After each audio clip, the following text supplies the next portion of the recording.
दीदी, वो मुस्लिम vote bank भी आपके हाथ से निकल गया है। मुस्लिम भी आपसे दूर हो गए हैं।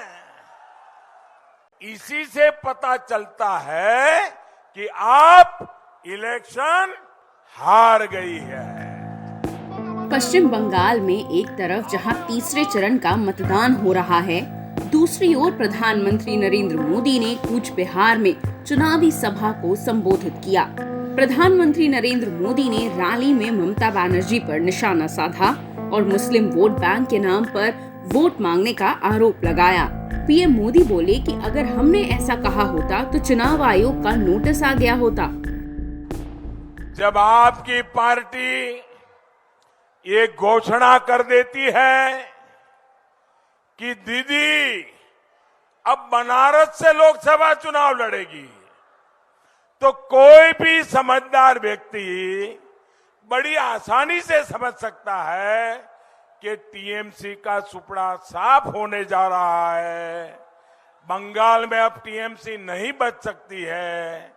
दीदी को राजनीति करनी होगी तो बंगाल के बाहर जाना पड़ेगा। ये आपकी पार्टी बोल रही है। क्या ये सुनने के बाद भगवान को तकलीफ देने की जरूरत है क्या? भगवान को पूछने की जरूरत है क्या? आपको भी समझ आता है कि नहीं आता है? आपको भी पता चलता है कि नहीं चलता है दीदी हार रही है?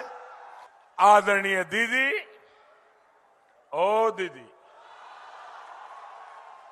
आप वैसे तो चुनाव आयोग को गालियां देती रहती हैं, सुबह शाम एक ही बात करती रहती है, लेकिन जो बात आप बोल रही है, अगर हमने कहा होता कि सारे हिंदू एकजुट हो जाओ, बीजेपी को वोट दो, तो दीदी ये इलेक्शन कमीशन हमें 8-10 नोटिस भेज देता।